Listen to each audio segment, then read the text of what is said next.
Hello friends, welcome back to my channel. मैं हूं आपकी फ्रेंड वर्षा। आज की इस वीडियो में हम बात करेंगे बीएड एंट्रेंस एग्जाम के लिए करंट अफेयर्स की।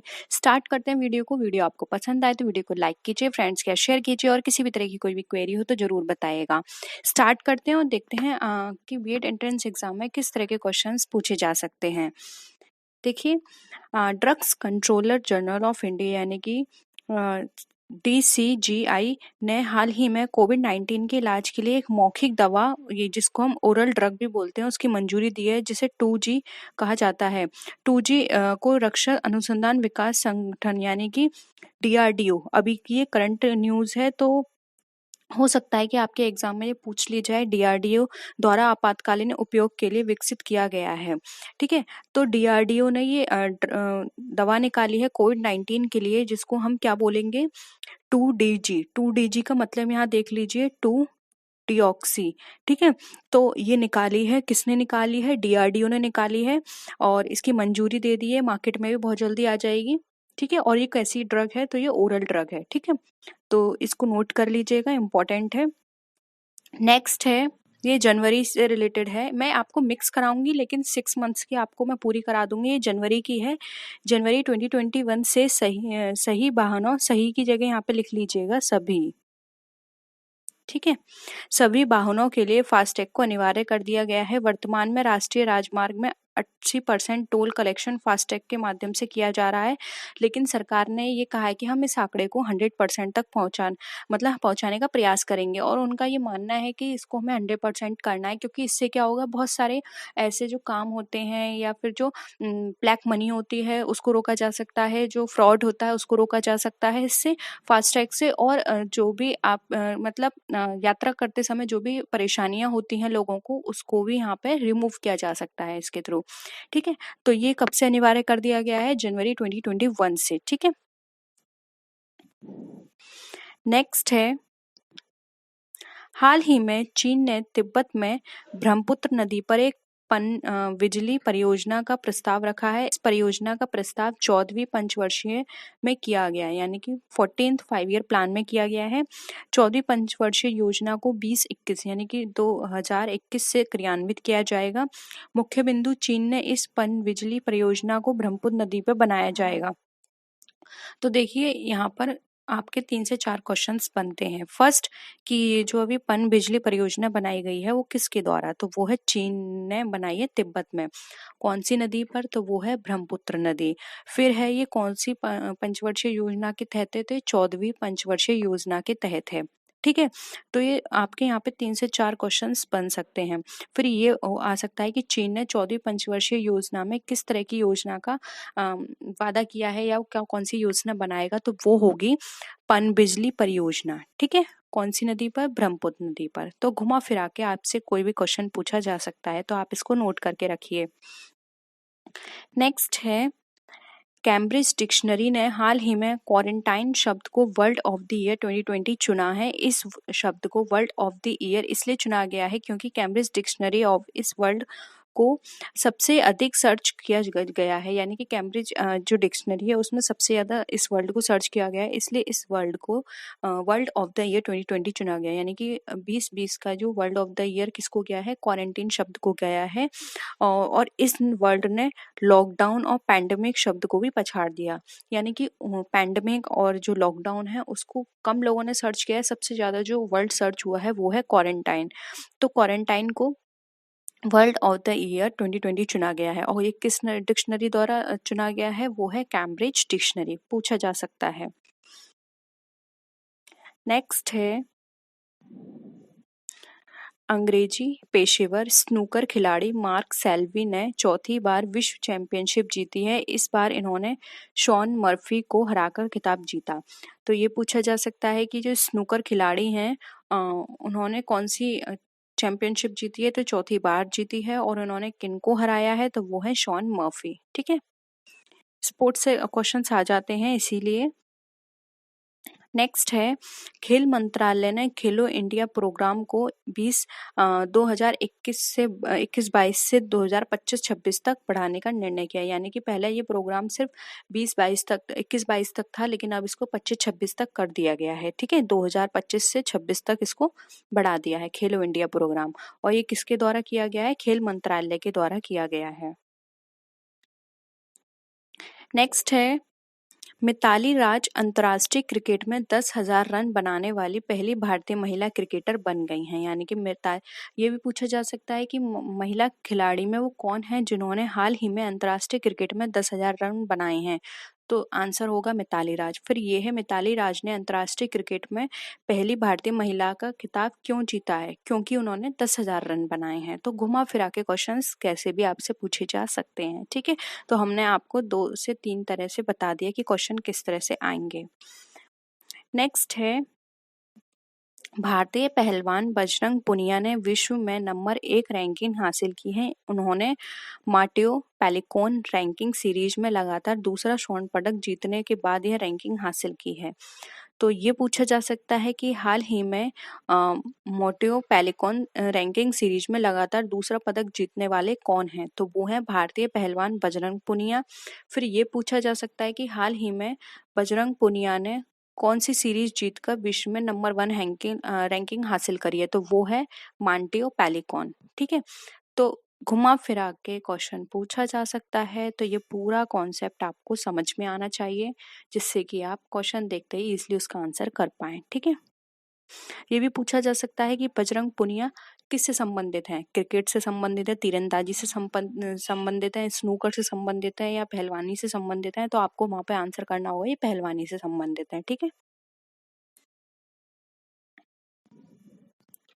नेक्स्ट है, भारत के राष्ट्रपति रामनाथ कोविंद ने 24 फरवरी 2021 को गुजरात के मोटेरा में दुनिया के सबसे बड़े स्टेडियम का उद्घाटन किया है। ठीक है, तो ये भी पूछा जा सकता है कि मोटेरा का उद्घाटन किसने किया? तो वो किया था रामनाथ कोविंद ने। कब किया था? 24 फरवरी 2021 को। ठीक है, नेक्स्ट क्वेश्चन यहाँ से बनता है, मोटेरा स्टेडियम का नाम बदलकर क्या नाम रख दिया गया है? तो वो रखा गया है नरेंद्र मोदी स्टेडियम। ठीक है, पीएम के नाम पर है, तो ये इम्पोर्टेंट हो सकता है। ठीक है, फिर है, ये स्टेडियम मेलबर्न क्रिकेट ग्राउंड को पछाड़कर दुनिया का सबसे बड़ा स्टेडियम बन गया है। ठीक है, तो ये 2 से 3 क्वेश्चन बन गए आपके। तो ये चीज आप याद रखिए, स्टेडियम नरेंद्र मोदी के नाम से इसको रखा गया है, तो इम्पोर्टेंट है, पूछा जा सकता है।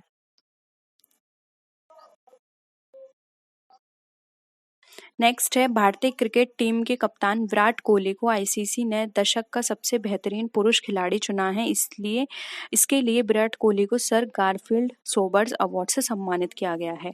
और ये पूछा जा सकता है कि गारफील्ड सोबर्स अवार्ड किससे संबंधित है? तो एक पर्सन थे, उनके नाम से ये अवार्ड रखा गया है। उनका नाम था गारफील्ड सोबर्स, तो उनके नाम पर ये अवार्ड रखा गया है।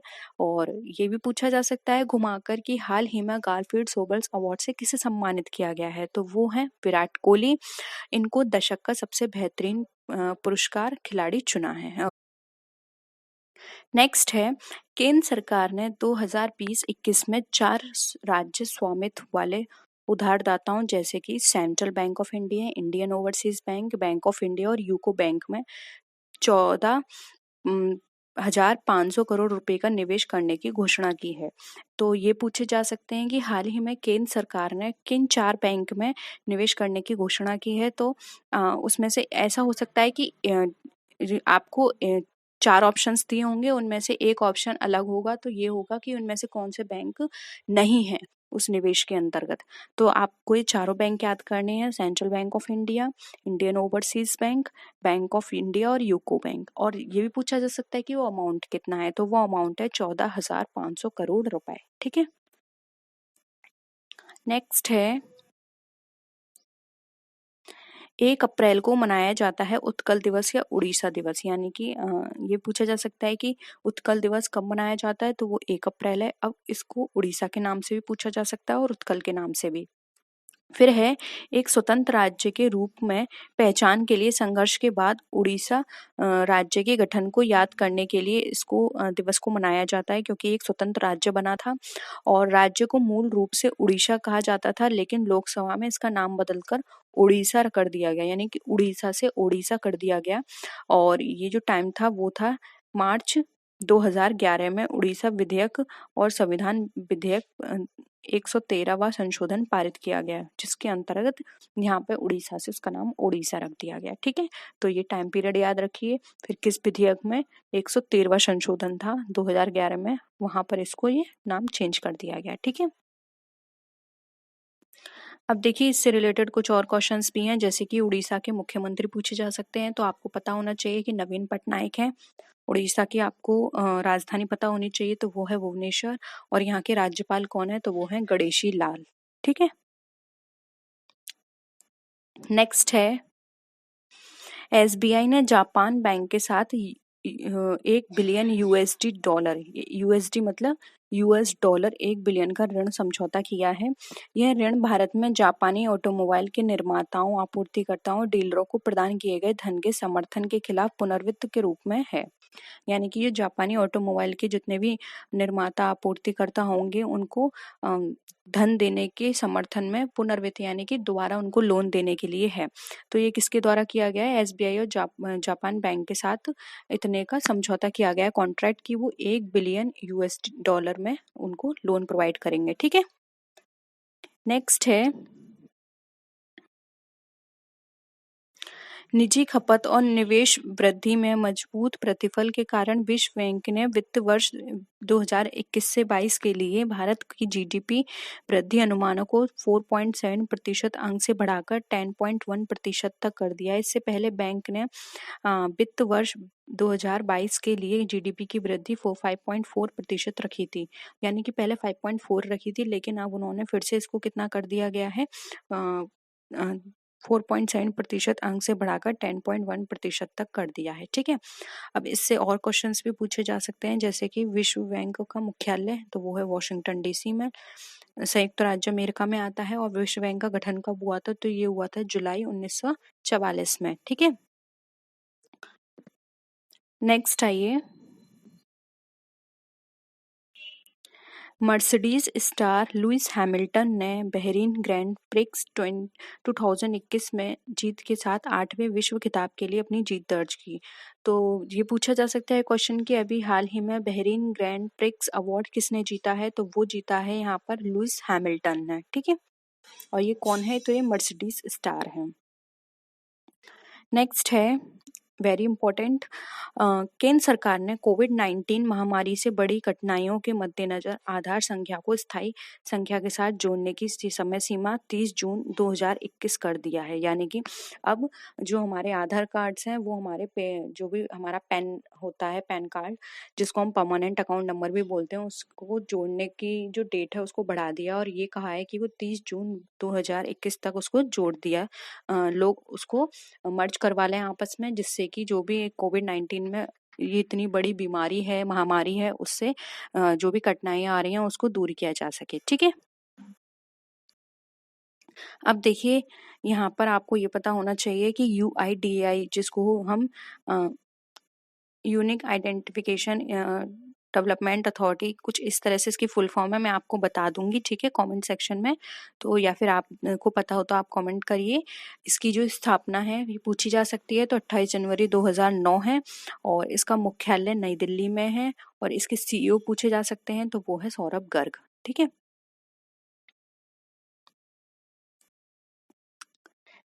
नेक्स्ट है उत्तर प्रदेश में गाजियाबाद नगर निगम यानी कि बीएसई में सूचीबद्ध किया गया है और बीएसई बॉन्ड का उपयोग करके निजी प्लेसमेंट बेसिस पर नगर निगम बॉन्ड जारी करके सफलतापूर्वक 150 करोड़ रुपए जुटाई है। देश में किसी भी नगर निगम द्वारा जारी किया गया पहला ग्रीन बॉन्ड है, यानी कि जो उत्तर प्रदेश का गाजियाबाद नगर निगम है उसने अब खुद को बीएसई में लिस्ट करा लिया है और इन्होंने अपना बॉन्ड निकाला है। बीएसई बॉन्ड का उपयोग करके इन्होंने कितना 150 करोड़ रुपए जुटाए हैं। ठीक है, तो ये पूछा जा सकता है कि हाल ही में कौन से नगर निगम ने बीएसई में खुद को लिस्ट कराया है, तो उत्तर प्रदेश का गाजियाबाद है नगर निगम है जिसने खुद को अपने बीएसई में लिस्ट कराया है। ठीक है, और कितना फंड जुटाया है, तो वो है 150 करोड़ रुपए। अभी यहाँ से भी क्वेश्चंस पूछे जा सकते हैं, सिंपल है, आपको पता होगा। उत्तर प्रदेश की राजधानी लखनऊ है, राज्यपाल आनंदीबेन पटेल हैं और इनके मुख्यमंत्री हैं यहाँ के योगी आदित्यनाथ जी। ठीक है, नेक्स्ट है सुभाष कुमार 1 अप्रैल 2021 को तेल और प्राकृतिक गैस निगम यानी कि oil and natural gas corporation जिसको ओएनजीसी भी बोलते हैं उसके अध्यक्ष और प्रबंध निदेशक के रूप में अतिरिक्त प्रभाव ग्रहण किया है। तो ये पूछा जा सकता है कि हाल ही में ओएनजीसी के अध्यक्ष और प्रबंध के रूप में किसने पदभार संभाला है, तो वो है सुभाष कुमार और वह ओएनजीसी के निदेशक वित्त के रूप में सेवारत हैं, यानी कि उन्होंने निदेशक के रूप में वो कार्य कर रहे हैं और उन्होंने अभी हाल ही में अध्यक्ष और प्रबंध का यानी कि जिसको हम सीएमडी बोलते हैं उसका पदभार भी संभाला है। फिर ये पूछा जा सकता है कि ओएनजीसी है उसका मुख्यालय कहाँ है, तो ये दिल्ली के बसंत कुंज में है और इसके सीईओ हैं शशि शंकर जो कि 1 अक्टूबर 2017 से में बने थे और अब तक हैं और इसका जो संस्थापक है वो भारत सरकार है, यानी भारत सरकार का इस पर कंट्रोल है। फिर इसकी स्थापना भी पूछी जा सकती है, तो वो है 14 अगस्त 1956। ठीक है, तो कभी भी कोई भी करंट अफेयर आती है तो उससे रिलेटेड आपको थोड़ा सा उसका हिस्ट्री पता होना चाहिए, उसका करंट सीईओ, उसका हेड कौन है या फिर उसका स्थापना कब हुई थी, मुख्यालय कहाँ है, ये भी आपको पता होना चाहिए क्योंकि एग्जाम में कई बार वो चीज जो करंट अफेयर है वो ना पूछ के उसकी जो बेसिक चीजें हैं वो पूछ ली जाती हैं। ठीक है, तो दोनों पे आपको फोकस करना है। नेक्स्ट क्वेश्चन है वरिष्ठ आईएएस अधिकारी मुखमीत एस भाटिया ने 4 अप्रैल 2021 को कर्मचारी राज्य बीमा निगम जिसको हम employees state insurance corporation ESIC भी बोलते हैं उसके महानिदेशक का पदभार इन्होंने संभाला है। ठीक है, तो कौन है वो, मुखमीत एस भाटिया जो कि एक आईएएस अधिकारी हैं। ठीक है, कब संभाला, 4 अप्रैल 2021 को। तो यही थे क्वेश्चंस। होप यहाँ पर आपको सारे करंट अफेयर्स क्लियर हुए होंगे, करंट अफेयर्स पसंद आए होंगे। यहाँ पे हमने मिक्स क्वेश्चंस लिए हैं और सारे ही इंपॉर्टेंट हैं, तो आप अपने नोटबुक में लिख लीजिए। देखिए बीएड एंट्रेंस एग्जाम में कभी कभी ऐसा होता है कि एक भी क्वेश्चन नहीं आता, कभी कभी ऐसा होता है 3 से 4 क्वेश्चन आते हैं। और आपने 2020 का पेपर दिया होगा, बहुत ऐसा था कि लोगों ने एक्सपेक्ट नहीं किया था, बहुत सारी चीजें ऐसी थी जो अगर हम पास्ट पेपर्स देखें तो उसमें नहीं पूछी गई थी, तो कोई ऐसा एक्सपेक्टेशन नहीं थी कि आएंगी, लेकिन बहुत आई थी। जैसे कि पार्टनरशिप चैप्टर ले लीजिए, बहुत पूछा गया था। तो आपको ये नहीं सोचना कि अब तक नहीं आए तो इस बार भी नहीं आएंगे, तो आपको अपनी तैयारी पूरी रखनी है। प्लीज अभी टाइम है, आपको ये टाइम मिला है, तो इसमें आप ये देखिए कि जितना हो सके उतना पढ़ने की कोशिश करिए, बर्डन मत डालिए खुद पर, लेकिन टाइम है। इसमें मुश्किल से मैंने जो करंट अफेयर्स पढ़ाए हैं मुश्किल से आधा घंटा डेली लगेगा आपको, डेली इसका रिवीजन कीजिए, जितना हो सकता है सिर्फ उतना करिए। ठीक है, तो होप यहाँ पर आपको वीडियो पसंद आया होगा। वीडियो पसंद आया तो वीडियो को लाइक कीजिए, फ्रेंड्स या शेयर कीजिए। किसी भी तरह की कोई भी क्वेरी हो तो प्लीज़ ज़रूर बताइएगा। टेलीग्राम ज्वाइन कर लीजिए और टेलीग्राम पर आपको माई कॉमर्स इन्फो के नाम से मिलेंगे। 2 टेलीग्राम हैं, एक आपका जहाँ पर मैं आपको सारी क्लासेस की डिटेल देती हूँ, साथ ही साथ दूसरा हमारा है डिस्कशन पर्पज से, तो वहाँ पर आप डिस्कस कर सकते हैं कोई भी क्वेरी हो तो दोनों ज्वाइन कर लीजिए। एक है माई कॉमर्स इन्फो के नाम से, दूसरा है माई कॉमर्स इन्फो डिस्कशन ओनली के नाम से, तो आप ज्वाइन कर लीजिए और कोई भी क्वेरी हो तो वहाँ पूछ सकते हैं। तो नेक्स्ट वीडियो में फिर मिलते हैं आपसे और भी अच्छी वीडियोस के साथ, तब तक के लिए टेक केयर, बाय बाय।